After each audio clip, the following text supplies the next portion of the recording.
I was a little bit lost, I'm not gonna lie. I didn't know what I want to do. So I started researching and I found the Manhattan Edit Workshop. I was surprised how great and fantastic it was. Since I started working as an intern until like nowadays, I felt like ready and prepared. And a lot of things I saw in class is things I had to do at work. For one side, COVID was horrible. And of course, on the other hand, it opened some doors that weren't there before. Welcome to the next edition of Talking MEWShop. Today, our special guest is Deborah Emilio. Welcome, Deborah. Thank And you. of Thank you for having me. course, and of course, we've got Josh Apter and Jason Banke from Manhattan Edit Workshop. Let's hear it. Yay! So, Josh, usually Yeah. you kick it off by telling everyone about Manhattan Edit Workshop. Go ahead. Yeah. I'll first say that Jason and I aren't usually wearing our hats during these, but the meeting we just had came hot on the heels of this one, and I don't think anybody wants to see that this morning. So we'll just keep the cap on. Jason's shaking his head. There's always something, Josh. Yeah. So my name is Josh. I'm the founder of Manhattan Edit Workshop. We've been doing this for over 20 years. Um, our 6-week art of editing workshop is really a boot camp for editors who want to start a career. That's why Deborah's kind of a great guest to have, because she's had some success in that area since taking our class, which is what we're going to talk about some today. And we always like talking about the things that aren't the pushing of the buttons and the little key commands and the mouse clicks. We like talking about careers and the creative side of editing. So this is always a fun conversation for me to have. I will go into, and Jason, I'll hand this off to you. COVID was, our philosophy was very much, you can only learn this hands-on and it has to be instructor-led and in person. And we were very, much against the online model. And then, of course, there was nothing but the online model when COVID hit everybody very, very hard. And I remember us being in the office, and in about 3 hours, we figured out how we were going to do online training in real time, all live with multiple participants, being able to hear people and interact with people and try to make it as much of a live instructor-led experience as possible. And so, Deborah, I think you said you were in the very first one of those classes. So I'm very curious to hear how it went, but I'll toss it to Jason, because from a sort of technical, logistical standpoint, this was kind of a heavy lift for us, but it managed to sustain us through some really tough times in that 2020 to 2022 period. Yeah.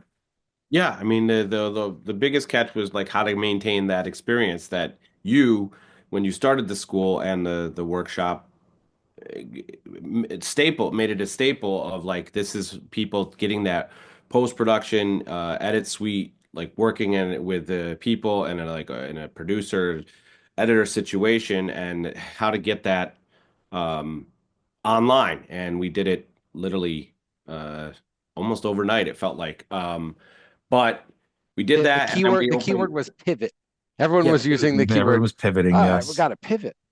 yeah, but then we also were able to expand, getting in amazing artists in residence, that not just the great New York people we had, but I don't remember exactly Deborah, who your artist in resident was, but It was Todd Downing. okay, sure, yeah, yeah, and we just expanded that and communicating, and now that online component is opened up now, so we do offer that to people anywhere. But back to let's talk with Deborah here. Is that what we wanted to talk about with you? First of all, we wanted to know your background, like what got you interested in editing, or what drove you to Manhattan Edit Workshop in particular, and then all the success that you've had. Like, can you tell us like what your roles have been, what you've been like working on, and that kind of stuff? Yeah, sure. So I'm originally from Brazil. I moved to the US in 2013. And back home, I went to journalism school and I worked a little bit there for a while. And I'm more of an introvert person. And working in the field, I kind of realized that wasn't for me. But I was in my early 20s and I was like, I guess I still have time to figure out, but I want to travel and get to experience other things. So I went to the US as an au pair. I did the program and all. And after I stay as a resident, I was like, what I'm going to do in my life? I wasn't happy as a journalist back home anymore. And I don't think you'll be a good fit because of language barriers, and it would be harder. And it's a hard field to get job per se. And for me, starting over with no networking, for me, in my head was impossible. So I work with so many things. I kept working with childcare for a while, but definitely that wasn't what I wanted to keep doing it for, for the rest of my life.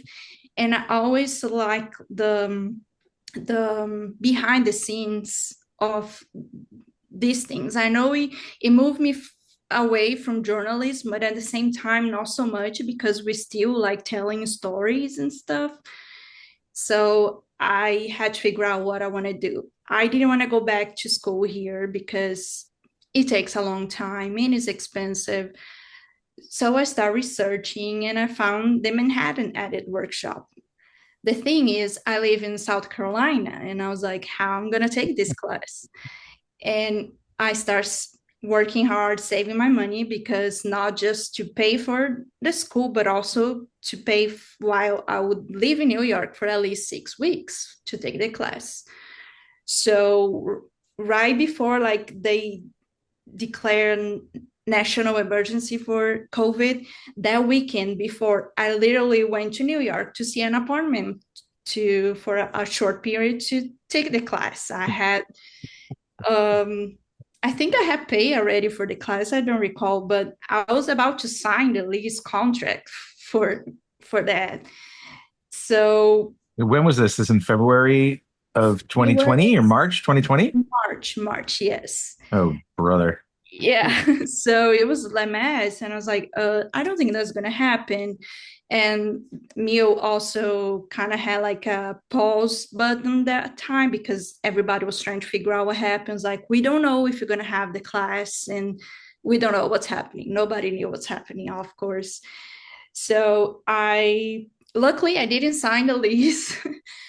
And then I think that April, that's when you guys decided to do the online class, and kind of things start falling together. The pieces start getting together, and I was able to start the class online. And I was scared because I didn't want to take online. I was like, how am I going to learn things? Because in my head, it was not going to even be live. It was something I would log in and do an activity, an exercise. And I was like, I don't know how that's going to do, but it works so well, and the time is incredible, because if it wasn't for COVID, I would have spent so much more money and just worked. We see things in a negative way, but somehow things they work how they are supposed to work. So that's when I took the class and went fully online. The class before me, they start in person but end online, so they got a little bit. But my class, it was the fully one that was 100% online. I remember. Well, I also think, like, Janet and Mark, they are who they are. They're very caring people. They're really great teachers in that true sense of it. And so whether it's happening like this on a screen or happening in person, you do get that personality. I don't think there's, but I agree. Like, I remember there were students in high school, and they just converted everything to Google Drive. So check in with your Google Drive and download these lessons, and they were worksheets, and fill them out. And I know there were kids who were like, well, I'm done school at 10 o'clock in the morning. I just did all the sheets, and I can go and, just do whatever the rest of the day. And it was very, it wasn't instructor led. It wasn't concurrent, right? It was, and so we didn't want to do task oriented. I think the biggest issue we had to solve was, how would you have the software available to you on a computer that would be fast enough that would, tech support issues when you're here in the room, you can just pull the machine and swap it out, or you can restart it and we can diagnose it very quickly. But, when we're working with a group of people who are all on their own computers and different operating systems, and trying to make that all sort of consistent for everyone was very scary. Yeah. And, it seemed to work out a lot better than we thought. But there was a checklist of like making sure that everybody had, these 20 different things and they were all the same across the board. And, like I said, it didn't take us very long to figure out this is how we're going to do it. But I think ironing out some of the wrinkles, I'm glad you were the second class or the first fully online, but maybe we worked out some of those kinks in that, that class that was half and half. Mm-hmm. So Yeah. if you go back, you were in journalism and you were in childcare, but did you have a love for Oh, movies yeah. or Yeah. TV or online? Like what was your focus? What was that extra that put you over the top to get into the industry? Yes, I grew up watching shows and movies. I'm from São Paulo, which is like we live in apartments, so there's not much to do. So your main company and is the TV. So I always thought it was fascinating how things worked and the camera positioning and sound effects and how things just felt so seamless. And I was curious about that, but for me it seemed like that's like kind of almost magic. I don't know how that's done. And you don't actually learn that in journalism school. We learn philosophy, economy, and politics, don't learn much of the hands-on side of it. So yeah, I was always fascinated for that. And I was a little bit lost. I'm not gonna lie. I didn't know what I want to do. Like, do I want to be? I say I like the behind the scenes. Like, so I was like, do I want to be work as a camera woman? Do I want to work in production? What I want to do? So doing like research, it seemed like the editing side of things was a good fit for me because it's still behind the scenes, but you still get to talk to people some and use the creative side of things. So it wasn't something I always want to do. I always knew that I wanted to do. It was just like doing research and stuff, and it seemed like a good match for me. So that's how I found out I want to be an editor. Probably one of the smartest things I've ever done for my career. It gave me all the tools that I needed to be able to jump into a new career. Getting myself into a mindset, thinking like an editor, and being around people that I can talk to on that level was really invaluable to me. A lot of the things that I learned from that class, I still think about. I loved the classroom. I loved the computer stations. We built a sense of community. And it also instills a lot of confidence in you to take that and go out into the world. After I took the class, I felt very prepared to take the next step. I owe Manhattan Workshop the career that I have right now. Things have been going great, and I really have the Manhattan Workshop to thank for that.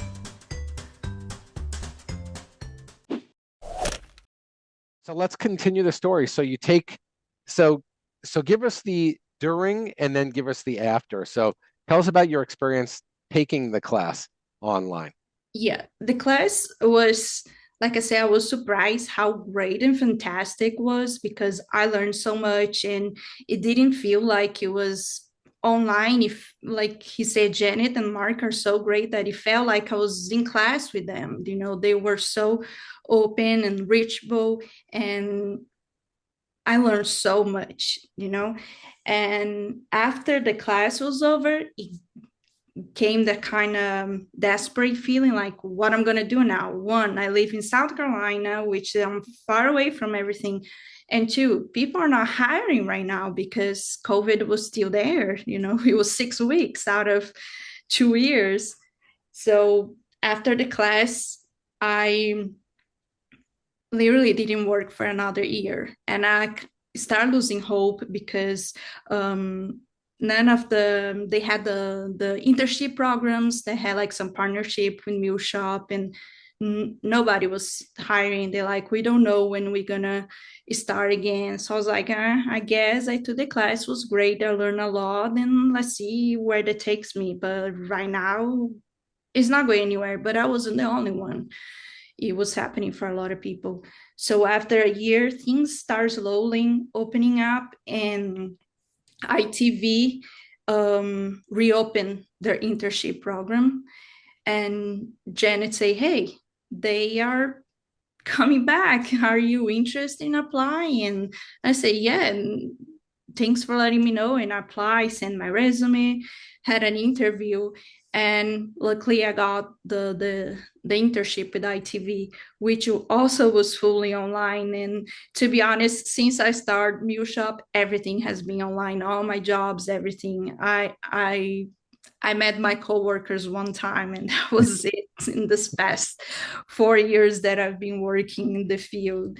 So everything has been fully online. So for one side, COVID was horrible, and of course, and messed with so many people's plans. But on the other hand, it opened some doors that weren't there before. Like allowing me to work from South Carolina, for example. So yeah, after the internship was over, they hired me as night AE. So I worked 2 doc series for Discovery Plus and working 2 reality shows. One was for Bravo and the other one was for WeTV. So in my head, I was like, I don't think I like reality. And I learned to not be prejudiced about things and be open, because in the end, I had so much fun working on the reality shows, and I learned so much and was able to put in practice a lot of what I learned at MEWShop, which is like multicam, which he has so much on a reality show, and grouping footage and stuff like that. And I really felt like prepared since I started working as an intern until like nowadays. I felt like ready and prepared. And a lot of things I saw in class is things I had to do at work. So I was like, I was scared because like I haven't done that before. But when I started, it was like, oh my gosh, Janet and Mark like really, really get us ready to be working from day one. And I've learned so much. So yeah, after the ITV, I also work on another doc series that was a 6-episode one. It went for NetGeo. It was like about it was kind of reality too, because it was like a farming show. And I not only learned on the side of editing and putting stuff together on that editing side, but farming and all that kind of stuff. So it's always good to be dealing with different subjects and stuff, because you learn not only your what you have to do, like editing wise or as an assistant editor, but subjects, and you learn so much from it. So after that, I got offered an assistant editor position at AMC and the marketing department, and I'm with them since then. That was in 2023. And all of this is happening remotely from South Carolina. Yes. Do you like that, or do you want to like, go someplace where there's a bunch of people and editors I guess you don't really know you don't know that experience to really miss it, right? I mean, yes, it's good for one hand because the cost of living here definitely is lower, and is where I'm live with my partner. But at the same time, I do definitely miss being in touch with other people and more experienced people, and someone I can reach across the desk and be like, hey, how do I do this? And hey, I have a question, because I like to ask a lot of questions, and I like to learn a lot. So I definitely miss that of being like behind a screen by myself all day. So of course we have we can reach out on Teams or anything, but it's definitely not the same thing. How does that work though? Do you just get footage sent to you on drives, or do you log on to something, or how does that work when you're Yes. where's the workflow? Since I work on marketing department, we get a lot of final episodes already, so we don't deal a whole lot with footage, but like we deal with when they are gonna release a show, for example, of course, we have the marketing shoot footage, which, they do the shoot with the actors and directors and stuff for promotional content. So we do get that, and we get in drives, but you go to the office, which is in New York.